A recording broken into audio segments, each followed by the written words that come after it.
কোনো মিয়াক আমাৰ গৰিয়াসকলে বিয়া নাপাতে আৰু মাটি কিনা বেচাৰ ক্ষেত্ৰত যাতে সতৰ্ক হয়, কাৰণ তেওঁলোকে মাটি কিনি বা বিয়া পাতি ইয়াত প্ৰশ্ৰয় ল'ব আৰু তেনেকুৱা ধৰণৰ প্ৰশ্ৰয়ৰ ফলতে তেওঁলোকে গোটেই সেই ঠাইখন তেওঁলোকে বিয়পি তেওঁলোকৰ পৰিয়াল কৰিবলৈ বিচাৰে, পৰিয়াল কেন্দ্ৰিক কৰি তেওঁলোকে আমাৰ অসমীয়া অস্তিত্বটো শেষ কৰিব বিচাৰে। গৰিয়া জাতীয় পৰিষদৰ চৰাইদেউ জিলা সভানেত্ৰী হিচাপে আৰু আমাৰ সংগঠনৰ চৰাইদেউ জিলা সকলো বিষয়ববীয়াক লৈ আমি আহ্বান জনাইছোঁ এই মঞ্চৰ পৰা। কালি যিটো ঘটনা আমাৰ খিলঞ্জীয়া সংগঠনৰ লগত ঘটিত হৈছে তাৰ কাৰণে আমি খুব দুখিত আৰু লজ্জিত, কাৰণ যাতে অনাগত দিনত এনেকুৱা ধৰণৰ কাম নহয় আৰু আমাৰ গৰিয়াসকল মৰিয়াসকল দেশীসকলে যাতে অনাগত দিনত এই মিয়াসকলৰ কাৰণে লজ্জিত নহয় আৰু বিপদজনক কোনো কাৰণত তেওঁলোকে বিপদৰ সন্মুখীন নহয়। মই ইয়াৰ পৰাই আহ্বান জনাইছোঁ যাতে দ্বিতীয়তে কোনো মিয়াক আমাৰ গৰিয়াসকলে বিয়া নাপাতে আৰু মাটি কিনা বেচাৰ ক্ষেত্ৰত যাতে সতৰ্ক হয়, কাৰণ তেওঁলোকে মাটি কিনি বা বিয়া পাতি ইয়াত প্ৰশ্ৰয় ল'ব আৰু তেনেকুৱা ধৰণৰ প্ৰশ্ৰয়ৰ ফলতে তেওঁলোকে গোটেই সেই ঠাইখন তেওঁলোকে বিয়পি তেওঁলোকৰ পৰিয়াল কৰিবলৈ বিচাৰে, পৰিয়াল কেন্দ্ৰিক কৰি তেওঁলোকে আমাৰ অসমীয়া অস্তিত্বটো শেষ কৰিব বিচাৰে, বিশেষকৈ আমাৰ গৰিয়া মৰিয়া দেশী জলৰ।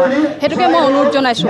গৰিয়া পৰিষদৰ। কোনো মিয়াক আমাৰ গৰিয়াসকলে বিয়া নাপাতে আৰু মাটি কিনা বেচাৰ ক্ষেত্ৰত যাতে সতৰ্ক হয়, কাৰণ তেওঁলোকে মাটি কিনি বা বিয়া পাতি ইয়াত প্ৰশ্ৰয় ল'ব আৰু তেনেকুৱা ধৰণৰ প্ৰশ্ৰয়ৰ ফলতে তেওঁলোকে গোটেই সেই ঠাইখন তেওঁলোকে বিয়পি তেওঁলোকৰ পৰিয়াল কৰিবলৈ বিচাৰে, পৰিয়াল কেন্দ্ৰিক কৰি তেওঁলোকে আমাৰ অসমীয়া অস্তিত্বটো শেষ কৰিব বিচাৰে। গৰিয়া জাতীয় পৰিষদৰ চৰাইদেউ জিলা সভানেত্ৰী হিচাপে আৰু আমাৰ সংগঠনৰ চৰাইদেউ জিলা সকলো বিষয়ববীয়াক লৈ আমি আহ্বান জনাইছোঁ এই মঞ্চৰ পৰা। কালি যিটো ঘটনা আমাৰ খিলঞ্জীয়া সংগঠনৰ লগত ঘটিত হৈছে তাৰ কাৰণে আমি খুব দুখিত আৰু লজ্জিত, কাৰণ যাতে অনাগত দিনত এনেকুৱা ধৰণৰ কাম নহয় আৰু আমাৰ গৰিয়াসকল মৰিয়াসকল দেশীসকলে যাতে অনাগত দিনত এই মিয়াসকলৰ কাৰণে লজ্জিত নহয় আৰু বিপদজনক কোনো কাৰণত তেওঁলোকে বিপদৰ সন্মুখীন নহয়। মই ইয়াৰ পৰাই আহ্বান জনাইছোঁ যাতে দ্বিতীয়তে কোনো মিয়াক আমাৰ গৰিয়াসকলে বিয়া নাপাতে আৰু মাটি কিনা বেচাৰ ক্ষেত্ৰত যাতে সতৰ্ক হয়, কাৰণ তেওঁলোকে মাটি কিনি বা বিয়া পাতি ইয়াত প্ৰশ্ৰয় ল'ব আৰু তেনেকুৱা ধৰণৰ প্ৰশ্ৰয়ৰ ফলতে তেওঁলোকে গোটেই সেই ঠাইখন তেওঁলোকে বিয়পি তেওঁলোকৰ পৰিয়াল কৰিবলৈ বিচাৰে, পৰিয়াল কেন্দ্ৰিক কৰি তেওঁলোকে আমাৰ অসমীয়া অস্তিত্বটো শেষ কৰিব বিচাৰে, বিশেষকৈ আমাৰ গৰিয়া মৰিয়া দেশী জলৰ।